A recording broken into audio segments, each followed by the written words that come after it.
তাজমহল শুধু ভালোবাসার প্রতীক নয়, এর অনেক অজানা দিক আছে। এটি মূলত শ্বেতশুভ্র মার্বেলের তৈরি হলেও এর নকশায় বিভিন্ন রঙের মূল্যবান পাথর বসানো আছে, যা দূর থেকে সাদা মনে হয়, এবং এর মূল নকশা করেছিলেন উস্তাদ আহমদ লাহোরী। নির্মাণে 20,000 শ্রমিক কাজ করেন, কিন্তু একটা প্রচলিত ধারণা আছে যে শাহজাহান শ্রমিকদের হাত কেটে দিয়েছিলেন, যা বিতর্কিত। এছাড়া মূল সমাধির নিচে আরেকটি গোপন কক্ষ আছে, যা সাধারণ মানুষ দেখতে পায় না, এবং এর স্থাপত্যে ভারতীয়, ফার্সি ও ইসলামিক শৈলীর মিশ্রণ ঘটেছে। তাজমহলের প্রধান স্থপতি ছিলেন উস্তাদ আহমদ লাহোরী, যিনি এর জটিল নকশার মূল কারিগর ছিলেন। 2. রঙের খেলা। তাজমহলটি দূর থেকে সাদা মনে হলেও কাছে গেলে দেখা যায় এতে বহু মূল্যবান ও অর্ধ মূল্যবান পাথর, যেমন জেড, স্ফটিক, ল্যাপিজ লাজুলি বসানো আছে, যা একে বিভিন্ন আলোতে ভিন্ন রং দেয়। 3. শ্রমিকদের হাত কাটা।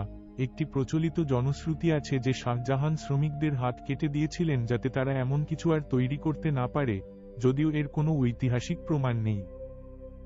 4. অসাধারণ স্থাপত্য। তাজমহলের নকশায় ইসলামিক, ফার্সি ও ভারতীয় স্থাপত্যের অসাধারণ মিশ্রণ রয়েছে, যা একে মুঘল স্থাপত্যের সেরা উদাহরণে পরিণত করেছে। 5. নিচের গোপন কক্ষ। মূল সমাধির নিচে একটি গোপন কক্ষ আছে যেখানে আসল সমাধি দুটি অবস্থিত, জনসাধারণের জন্য নির্মিত দুটি সমাধি কেবল স্মৃতিস্তম্ভ, যা ইসলাম ধর্মানুসারে সাজানো নিষিদ্ধ ছিল বলে। 6. নির্মাণে সময় ও লোকবল। 1632 সাল থেকে 1653 সাল পর্যন্ত প্রায় 22 বছর ধরে 20,000-এরও বেশি শ্রমিক তাজমহল নির্মাণে কাজ করেছিলেন। 7. মূল্যবান পাথর। তাজমহলের কারুকার্যে ব্যবহৃত বিভিন্ন মূল্যবান পাথরগুলো ভারত, চীন, তিব্বত, আফগানিস্তান, শ্রীলঙ্কা ও অন্যান্য দেশ থেকে আনা হয়েছিল। 8.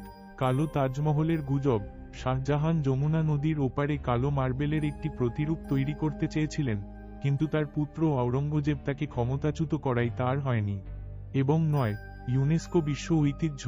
1983 সালে ইউনেস্কো এটিকে বিশ্ব ঐতিহ্যের রত্ন হিসেবে ঘোষণা করে।